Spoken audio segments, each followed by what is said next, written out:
और साथ में आए हुए अन्य अभिभावकगण, स्टाफ फैमिली, प्यारे बच्चों, इस गणतंत्र दिवस की हार्दिक शुभकामनाएं और बधाई आप सभी लोगों को। आप ऐसे मुस्कुराते रहें, चमकते रहें, आप ऐसे ही मुस्कुराते रहें, चमकते रहें। ये प्रोग्राम थोड़ा थोड़ा खींच करके लंबा करना है, क्योंकि जो आपके लिए वहां से आना है वो बहुत धीरे धीरे आ रहा है।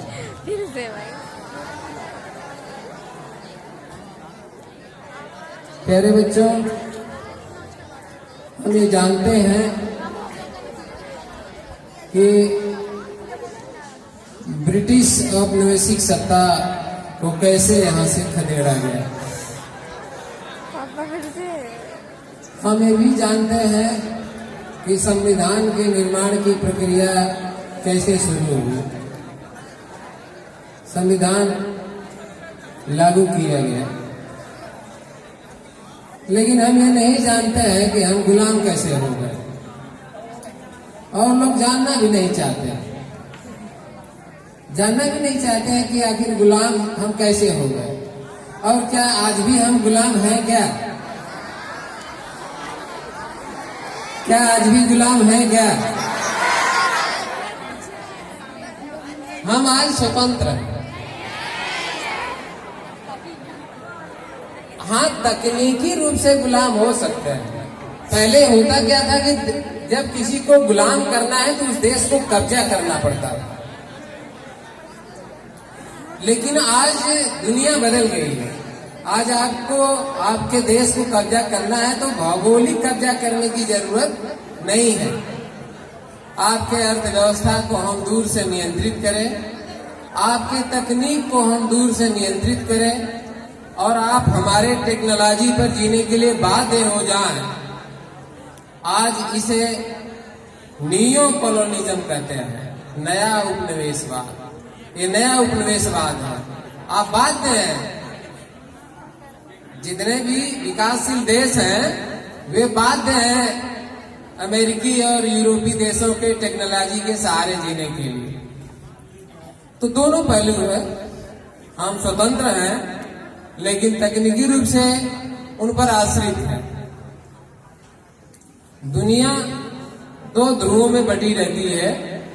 एक का नेतृत्व रूस करता है, समाजवादी व्यवस्था, जिसमें सब कुछ सरकार के नियंत्रण में, सरकार की जिम्मेदारी पे रहता है कि सरकारी स्कूल होगा, सरकारी फैक्ट्री होगी, सरकारी जमीन होगी, आप उस पर काम करेंगे। एक दूसरी व्यवस्था चली जिसे पूंजीवादी व्यवस्था कहा गया, जो यूरोपीय अमेरिकी देशों ने अपनाया। वहां भी सरकार का नियंत्रण पूंजी पे कम रहेगा। आपकी अपनी फैक्ट्री होगी, आपका अपना स्कूल होगा, और उसको डेवलपमेंट का अवसर दिया जाएगा। हालांकि जो नए तमाम सारे शोध हैं, तमाम सारे जो चीजें हैं, वो ये बता रही हैं कि पूंजीवाद को सही तरीके से इम्प्लीमेंट अमेरिका, यूरोपीय देशों में भी नहीं किया गया है। पूंजीवाद का मतलब ये नहीं है कि हम कुछ भी एक दो हाथों में पूरी पूंजी ही दे दें देश का। जैसे कि अमेरिका भी संकट में है, हम बार ऊपर देखते हैं कि नहीं, बहुत सुंदर है, बहुत सुंदर है, लेकिन ऐसा है नहीं, वहां भी ये संकट है। अभी जो सर्वे आया है उसमें आया है कि दुनिया में कुछ एक दो देश ऐसे हैं जहां पे स्वतंत्र पूंजीवादी व्यवस्था लागू की गई है, जहां पे एक संतुलन बनाए रखा गया है कि जितना अवसर बड़े पूंजीपति को दिया जाए उतना छोटे पूंजीपति को भी दिया जाए। और समस्या तब पैदा होगी जब एक दो हाथों में पानी का कंट्रोल चला जाए, एक दो हाथों में कोयले का कंट्रोल चला जाए, एक दो हाथों में सारे संसाधनों का कंट्रोल चला जाए, तो फिर जो बीच का कंपटीशन वो समाप्त हो जाएगा। पूंजीवादी व्यवस्था का मतलब ही यही है कि ज्यादा से ज्यादा कंपटीशन पैदा होगा, और जब कंपटीशन पैदा होगा तो मार्केट में प्रोडक्ट की क्वालिटी अवेलेबिलिटी होगी, और आम आदमी को क्या चाहिए? Best and the cheapest. आज हम जाते हैं मार्केट में मोबाइल या कंप्यूटर खरीदने के लिए, तो हम ये नहीं देखते कि भारत का बना हुआ है कि नहीं बना हुआ है, हमें देखते हैं कि बेस्ट उसमें क्या है और उसकी पूंजी कितनी कम हो। तो ये लगभग दुनिया उसी तरीके से की तरफ जा रही है। और हो सकता है अभी हम देख रहे हैं कि 1970 के आसपास तक हम देखते हैं, 1960-70 के दशक तक देखते हैं, चाइना एक बहुत एवरेज कंट्री के तौर पे 5-6% जीडीपी ग्रोथ रेट से चलता है। लेकिन उसने दुनिया के टेक्नोलॉजी को अपने यहाँ इन्वाइट कर दिया। 1978 के आसपास, 80 के आसपास उसने टेक्नोलॉजी को इन्वाइट कर दिया।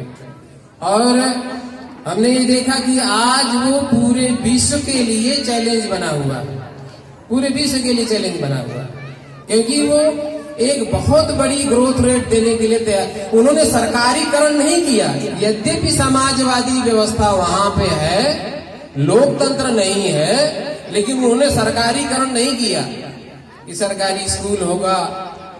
हालांकि हम सरकारी स्कूल के खिलाफ नहीं है, लेकिन यह है सरकारी स्कूल होगा, सारी व्यवस्था सरकारी होगी और पता चलेगा कि प्रोडक्ट की क्वालिटी अवेलेबल नहीं है।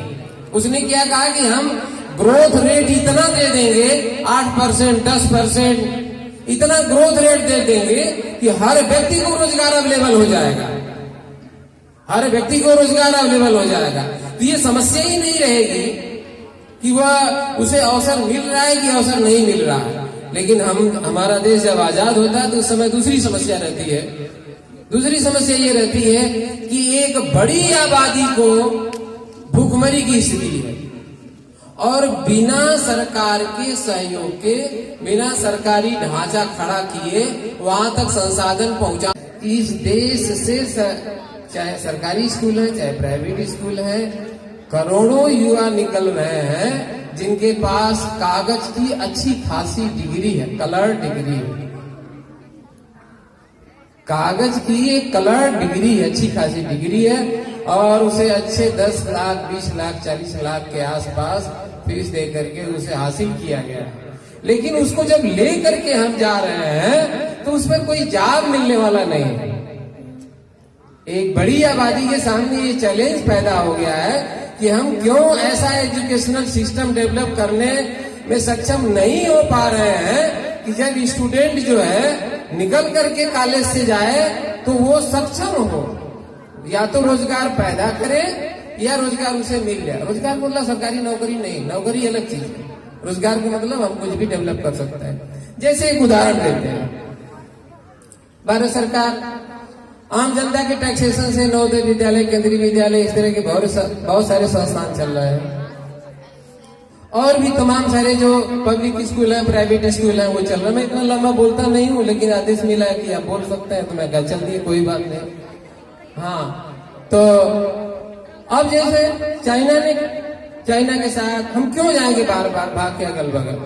जापान का है, जैसे हमारे घर में अंधेरा रहता है, देखते हैं कि बगल वाले खिड़की से उजाला आ रहा है, लगता है वहां जल रहा है, क्या लाइट है क्या वहां पे? दूसरे बेड वाला रात में मोबाइल चमका रहा है, लगता है मोबाइल है क्या उसके पास है। और फला बिरयानी के लिए गए थे और अभी आए नहीं, और मैं आज जो है ना ठीक से खाया नहीं कि आज बनेगा बढ़िया से, लेकिन अभी लेके आए नहीं, सब लौटे नहीं। हाँ, कोई बात नहीं, it is the part and parcel of this thing. तो अब जैसे मान लीजिए ये नवोदय विद्यालय है, केंद्रीय विद्यालय है, यदि यहाँ एक छोटा सा उद्योग लगा दिया जाता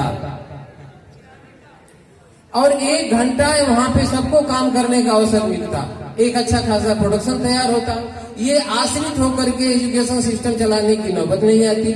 लेकिन इस तरीके की ढांचा डेवलप नहीं हो पाया, इस तरह के ढांचा डेवलप नहीं हो पाया कि इस तरीके की क्वालिटी भी पैदा हो, लेबर भी बेकार न चला जाए, और एक प्रोडक्शन में देश के जीडीपी में हम अपना रोल भी प्ले करें।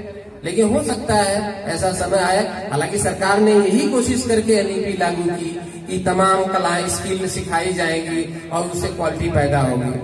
तो पुनः ढेर सारी शुभकामनाएं आप सभी लोगों को इस गणतंत्र दिवस की।